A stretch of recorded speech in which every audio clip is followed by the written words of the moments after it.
Hello students, welcome once again in Shri Shyam study point. और जैसा कि आपको पता है कि हमने जो प्रीवियस लेक्चर के अंदर हमने जो पिछला चैप्टर है लाइफ प्रोसेसेस वो कंप्लीट किया 10th क्लास का। और आज मैं आया हूँ आपके सामने एक नया चैप्टर लेके जो कि control and coordination, the next chapter of biology.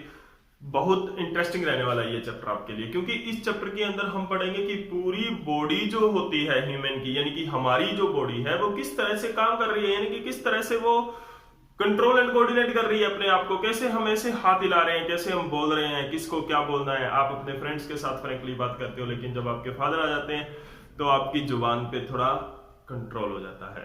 कैसे, किस तरह से वो चीजें आपके दिमाग में, किस तरह का एक सिस्टम हमारी बॉडी का चल रहा है।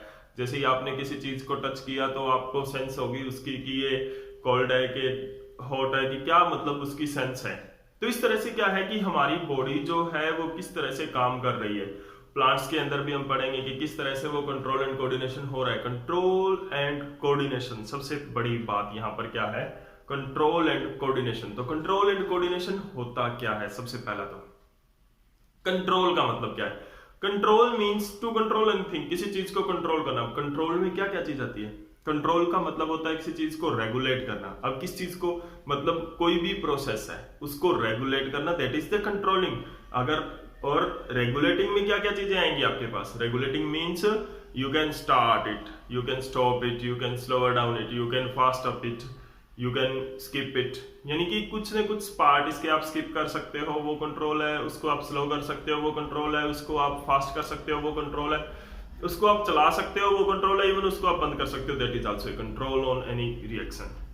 तो हमारी बॉडी के अंदर इस तरह से कंट्रोल होता है, हमारी बॉडी के अंदर इस तरह से कंट्रोल होता है। जैसे कि हायर क्लासेज के अंदर जब जाओगे ना तो आप वहां पर प्रोटीन का कंट्रोल पढ़ोगे कि प्रोटीन प्रोडक्शन का कंट्रोल होता है। जब एक प्रोटीन प्रोडक्शन का कंट्रोल होता है बॉडी के अंदर कि कितना प्रोडक्शन होना है, कितना नहीं होना है, तो फिर पूरी बॉडी के अंदर जो बड़े बड़े ऑर्गन, जो हार्ट, लंग्स काम कर रहे हैं, इनके ऊपर तो कंट्रोल एंड कोऑर्डिनेशन श्योर है, चलेगा ही चलेगा। ठीक है, तो आज हम पढ़ेंगे कंट्रोल एंड कोऑर्डिनेशन के बारे में। तो सबसे पहले जान लेते हैं कंट्रोल क्या है। कंट्रोल का मतलब होता है टू रेगुलेट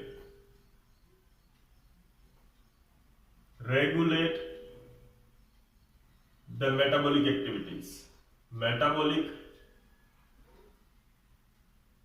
एक्टिविटीज और लाइफ प्रोसेस, एक्टिविटीज और life process.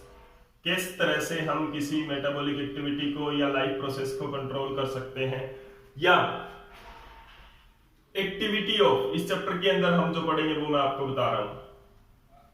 To control the activity of body to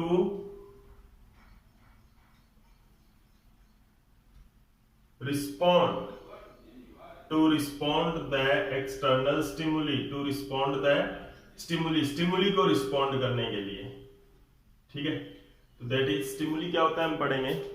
तो ये क्या है कि स्टिमुली का रिस्पॉन्ड करने के लिए क्या होता है, बॉडी के ऊपर जो कंट्रोल होता है, यानी कि रेगुलेशन होती है कि स्टिमुली किस तरह से जानी चाहिए, बॉडी की स्टिमुली का रिस्पॉन्स किस तरह से जाना चाहिए, सॉरी, तो वो क्या है, कंट्रोल है। अभी इसके अंदर देखो क्या होता है, कोऑर्डिनेशन। कोऑर्डिनेशन का मतलब क्या होता है? कोऑर्डिनेशन का मतलब होता है कि वर्किंग टुगेदर, एक साथ काम करना।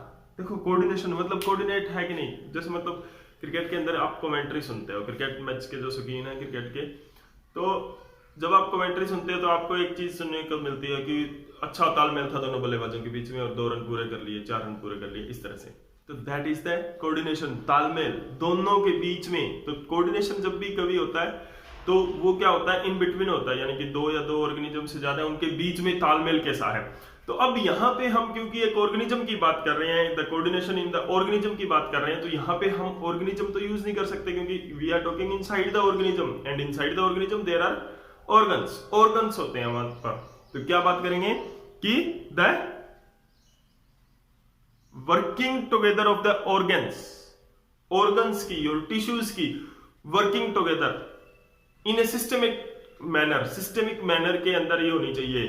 कोऑर्डिनेशन का मतलब क्या है कि सिस्टमिक मैनर के अंदर किन्हीं ऑर्गन्स की आपस में मिलकर कोई काम करना, सिस्टमिक मैनर में, दैट इज द कोऑर्डिनेशन। अब वो क्यों करेगा ये काम? अब मैं एक एग्जांपल के साथ आपको बताता हूं कि जैसे कि मान लो आपने कोई चीज देखी है, ठीक है, आपने कोई भी चीज देखी है तो उसका आपने, जैसे मान लो आप क्रिकेट ही खेल रहे हो, चलो छोड़ो, क्रिकेट ही खेल रहे हो आप, ठीक है, तो बॉलर ने क्या किया, गेंदबाज ने आपकी तरफ एक बॉल थ्रो किया, या फील्डर ने, आप बॉलर हो, फील्डर ने आपकी तरफ एक बॉल थ्रो किया, आपका क्या एक्शन होगा? सबसे पहले तो आप बॉल को देखोगे कि किस हाइट पर बॉल आ रही है, उसके बाद में उस हाइट से अपने हाथ में जो आपने बल्ला पकड़ा हुआ है आप क्या मारोगे, शॉट लगाओगे, ठीक है। अब देखो यहां पर कुछ सीक्वेंस हुआ, कुछ काम हुआ, क्या हुआ? सबसे पहले आपके अंदर क्या हुआ, हम और बाकी ऑर्गेनिजम्स की नहीं बात कर रहे, बाकी प्लेयर्स की नहीं बात कर रहे, क्योंकि हमने पर्टिकुलर एक ऑर्गेनिज्म को लेना है, ठीक है, हम आपको लेते हैं। आपने बैटिंग की, आपने एक शॉट लगाया, आपने क्या देखा? सबसे पहले बॉल देखी, या सबसे पहले बैट घुमाया, या सबसे पहले एनालाइज किया कि किस तरह की बॉल आएगी? जब बॉलर ने बॉल फेंकी नहीं थी तब आपको पता चल गया था कि बॉल किस तरह की है और उस पर किस तरह का आपने शॉट लगाना है? नहीं, सबसे पहले आपने बॉल को देखा कि कहां पर बॉल है, कहां पर गिर रही है, कितनी हाइट पर ये उछलेगी। अंडरस्टैंड? तो आप बॉल को एनालाइज करोगे, सबसे पहले आप बॉल को देखोगे कि कहां पर बॉल है, वो आ रहा है, किस डायरेक्शन से आपके पास बॉल आ रहा है, कितनी लेंथ पे वो आ रहा है। उसके बाद में आपका ब्रेन एनालाइज करेगा उसको कि यहाँ पे बॉल अगर टिप हुआ, यहाँ पे बॉल गिरा तो कितनी हाइट पे आएगा, यानी कि उस कंडीशन को आप एनालाइज करोगे। तो सबसे पहला काम यहाँ पे क्या किया, आपकी आईज ने किया कि बॉल को देखा, उसकी स्टिमुली, उसका मैसेज ब्रेन तक गया। ब्रेन ने क्या किया, आपके ब्रेन ने उसको एनालाइज किया कि किस तरह की बॉल ये आने वाली है आपकी तरफ, उसको देखकर ब्रेन ने एनालाइज किया। तो दूसरा फंक्शन किसका हुआ? पहला आईज का हुआ, दूसरा ब्रेन का हुआ। फिर तीसरा फंक्शन किसका रहा यहां पर कि आपके ब्रेन ने उसको एनालाइज करके एक शॉट लगाया है। अभी किस डायरेक्शन में वो शॉट लगाया है, किस डायरेक्शन में शॉट लगाया है, वो डिपेंड करेगा कि आप जो एनालिसिस क्या था ब्रेन का, उसके हिसाब से शॉट लगाएगा। शॉट कौन लगाएंगे? आपके मसल्स लगाएंगी, ठीक है ना। आप अपने हाथ से शॉट लगाओगे तो आपकी मसल्स ने काम किया उसके हिसाब से। अब ये नहीं होता कि पहले ही आपने क्या किया, शॉट लगा दिया, बॉल है, उसको देखा ही नहीं, तो ऐसा नहीं होता है। तो कोई भी स्टिमुली का रिस्पॉन्ड करने के लिए, किसी भी तरह की स्टिमुली का रिस्पॉन्ड करने के लिए क्या है, एक कोऑर्डिनेशन ऑफ वर्किंग होती है, ठीक है ना। डिफरेंट ऑर्गन्स के बीच में कोऑर्डिनेशन होता है। जैसे कि इस केस में पिछले एग्जांपल में हमने देखा कि आईज, ब्रेन और मसल्स के बीच में कोऑर्डिनेशन है वहां पर, तो वो क्या है, कोऑर्डिनेशन है एक। और वो कोऑर्डिनेशन में क्या होता है, एक से ज्यादा ऑर्गन काम कर रहे हैं और वो एक सिस्टमिक मैनर के अंदर कर रहे हैं। सिस्टमेटिक मैनर के अंदर कर रहे हैं मतलब सबसे पहले आईज काम करेगी, फिर ब्रेन काम करेगा, फिर मसल काम करेगी। ओके, सबसे पहले आप देखोगे, फिर उसको एनालाइज करोगे, फिर उसका रिस्पॉन्ड करोगे बाय योर मसल्स। तो ये है कोऑर्डिनेशन। तो कोऑर्डिनेशन का मतलब क्या है, कोऑर्डिनेशन क्या होता है? तो कोऑर्डिनेशन होता है वर्किंग टुगेदर। कोऑर्डिनेशन का क्या मतलब है? Working together in A systematic manner. एक सिस्टेमेटिक मैनर के अंदर वर्किंग टुगेदर ऑफ ऑर्गन्स की इकट्ठा काम होना। ऑर्गन्स है वो मिलके इकट्ठा काम करेंगे एक सिस्टेमिक मैनर के अंदर। Okay, organs in a systemic manner to give N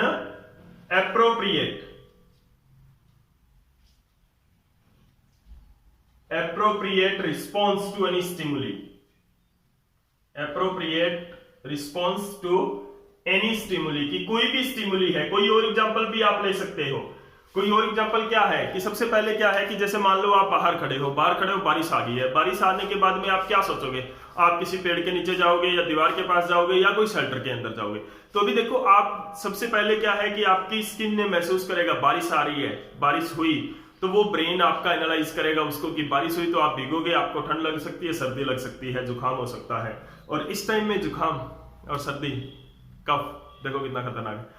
तो यहां पर क्या होगा, ब्रेन फिर क्या करेगा, आपके आसपास देखेगा, एनालाइज जो किया है ब्रेन ने उसके अकॉर्डिंग वो कोई ना कोई रिस्पॉन्ड करने के लिए देखेगा जगह कि ये शेल्टर है, यहाँ पे कोई रूम है, कोई छत है, कोई भी है, कोई भी जगह जहां पर आप छुप सकते हो, जहां पर आप बारिश से बच सकते हो, आप उसकी तरफ जाओगे, ना कि कहीं किसी और डायरेक्शन में जाओगे। तो वो क्या है, वर्किंग टुगेदर है, यानी कि एक से अधिक पार्ट्स आपस में, बॉडी के एक से अधिक ऑर्गन्स हैं, वो आपस में कोऑर्डिनेट, तालमेल बनाकर इकट्ठे काम करते हैं एक सिस्टेमिक मैनर के अंदर। उसको क्या बोलते हैं, कोऑर्डिनेशन बोलते हैं। और कोऑर्डिनेशन करेगा क्यों? कोई भी स्टिमुली को रिस्पॉन्ड करने के लिए, कोई भी स्टिमुली को रिस्पॉन्ड करने के लिए। अभी यहां पर दोनों की दोनों डेफिनेशन में हमने एक वर्ड यूज किया है स्टिमुली।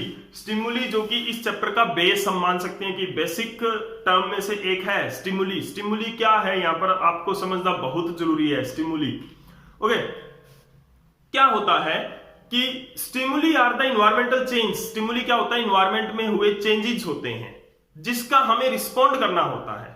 ओके, जिसका हमें रिस्पॉन्ड करना होता है। देखो, आप एक रूम के अंदर बैठे हो, बाहर बारिश आ गई, आप खड़े नहीं हुए, आपको कोई रिस्पॉन्ड करने की जरूरत नहीं है। अगर लेकिन आप अगर बाहर हो तो आप बारिश आ रही है तो आपको रिस्पॉन्ड करना पड़ेगा, आप भीगोगे, तो वो क्या है? आपके लिए स्टिमुली है। यानी कि इन्वायरमेंट के अंदर आपके सराउंडिंग में कोई चेंज, पहले नॉर्मल था, बारिश आ गई, इन्वायरमेंट में चेंज हुआ। अगर तो उस चेंज का, देखो बहुत सारे चेंजेस होते रहते हैं हमारे एनवायरनमेंट में, कंटिन्यूसली बहुत सारे चेंजेस होते रहते हैं, लेकिन कुछ एक चेंज ऐसे होते हैं जिनका हमें रिस्पॉन्ड करना पड़ता है। उन चेंजेस को क्या बोलते हैं? स्टिमुली बोलते हैं। तो स्टिमुली क्या होती है?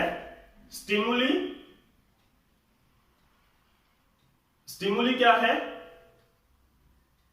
Change in environment. इन्वायरमेंट के अंदर कोई ना कोई चेंज होना, ठीक है ना? इन्वायरमेंट के अंदर कोई ना कोई चेंज होना which a body have to respond, जिसका किसी बॉडी को रिस्पॉन्ड करना पड़ेगा, उस चेंज को स्टिमुली बोलते हैं। सारे चेंजेस को स्टिमुली नहीं बोलेंगे। देखो, जिस चेंज का हमें रिस्पॉन्ड करना पड़ेगा उसी चेंज को हम स्टिमुली बोलेंगे। तो स्टिमुली है वो एक्सटर्नल भी हो सकती है और इंटरनल भी हो सकती है। तो स्टिमुली में भी एक्सटर्नल, अगर कोई एक्सटर्नल एनवायरनमेंट में स्टिमुली हुई है, एक्सटर्नल एनवायरनमेंट में अगर कोई चेंज हुआ है जिसका हमें रिस्पॉन्ड करना पड़ेगा, एक्सटर्नल एनवायरनमेंट, तो वो क्या होगी? एक्सटर्नल स्टिमुली होगी। और इंटरनल स्टिमुली क्या है कि हम अगर हमारी बॉडी के अंदर, अगर इंटरनल एनवायरनमेंट के अंदर अगर कोई स्टिमुली आई है, कोई चेंज हुआ है, internal environment of body, internal environment of body, body के अंदर कोई चेंज हुआ है, जैसे कि कोई हार्मोन प्रोड्यूस हुआ है या कोई एंजाइम प्रोड्यूस हुआ है, तो वो क्या होता है? जैसे कि कोई हार्मोन है या कोई केमिकल या कोई माइक्रोब हमारी बॉडी के अंदर आ गया है, तो वो क्या है? They are internal change. जैसे कि नॉर्मल बॉडी है, उसके अंदर कोई पैथोजन एंटर कर गया है, तो दैट इज द चेंज। हमारी बॉडी के अंदर कुछ ना कुछ चेंज हुआ है, उसको रिस्पॉन्ड करना पड़ेगा हमारी बॉडी को, नहीं तो वो हमारी बॉडी को खत्म करेगा, नुकसान करेगा। ओके, अगर स्टिमुली का हम रिस्पॉन्ड नहीं करते हैं तो वो हमारे सर्वाइवल के लिए अच्छा नहीं होता, वो हमें बेटर सर्वाइवल नहीं करने देगा। अगर आपको धूप लग रही है, you have to respond and go in the shadow, छाया में आपको जाना पड़ेगा। क्यों? क्योंकि वो आपका जो स्टिमुली है उसको रिस्पॉन्ड आपको करना पड़ेगा। तो स्टिमुली वही चेंजेस होते हैं जिनका हमें रिस्पॉन्ड करना पड़े। बाकी जो चेंजेस जिनका हमें कोई रिस्पॉन्ड करने की जरूरत नहीं होती है, वो क्या होती हैं? स्टिमुली नहीं होती है। एनवायरमेंट में बहुत सारे चेंजेस होते हैं, कुछ चेंजेस ऐसे होते हैं जिनका हमें रिस्पॉन्ड करना पड़े, that is the stimuli. Stimuli है अगर बाहर के एनवायरमेंट में हो कोई चेंज, तो that is the external stimuli. अगर हमारी बॉडी के अंदर हो तो that is the internal stimuli. Internal stimuli, कोई हार्मोन प्रोड्यूस हुआ है जिसका हमें रिस्पॉन्ड करना पड़ेगा। ये हम पढ़ेंगे आगे जाकर इसी चैप्टर के अंदर कि किस तरह से हार्मोन प्रोड्यूस होकर किस तरह से हमें रिस्पॉन्ड करना पड़ सकता है उनका, तो वो इंटरनल स्टिमुली के अंदर आता है। और इंटरनल स्टिमुली के अंदर इंटरनल ऑर्गन्स हैं वो रिस्पॉन्ड करते हैं, और एक्सटर्नल स्टिमुली के अंदर भी इंटरनल ऑर्गन्स है रिस्पॉन्ड करते हैं, लेकिन उसमें हमारी पूरी बॉडी भी मूव करती है। एक जगह से दूसरी जगह में जाना पड़ सकता है, एक चेयर से खड़े होकर दूसरी पे बैठना पड़ सकता है, चेयर को आगे पीछे करना पड़ सकता है, तो वो चेंजेस होते हैं। तो वो क्या होता है? हमारा रिस्पॉन्ड होता है। ओके, तो this is the introduction about the control and coordination and stimuli, जो कि बेसिक है इस चैप्टर का। ये आपको स्टिमुली, आपको टर्म अच्छी तरह से आनी चाहिए, क्योंकि आगे आने वाले जो टॉपिक्स हैं उनके अंदर स्टिमुली का बहुत ज्यादा यूज है। तो उम्मीद करता हूं आपको ये वीडियो अच्छी लगी होगी और कंसेप्ट आपका स्टिमुली का क्लियर हुआ होगा। और अगर वाकई में आपको ये वीडियो अच्छी लगी तो प्लीज लाइक एंड शेयर जरूर कर दें। Thank you.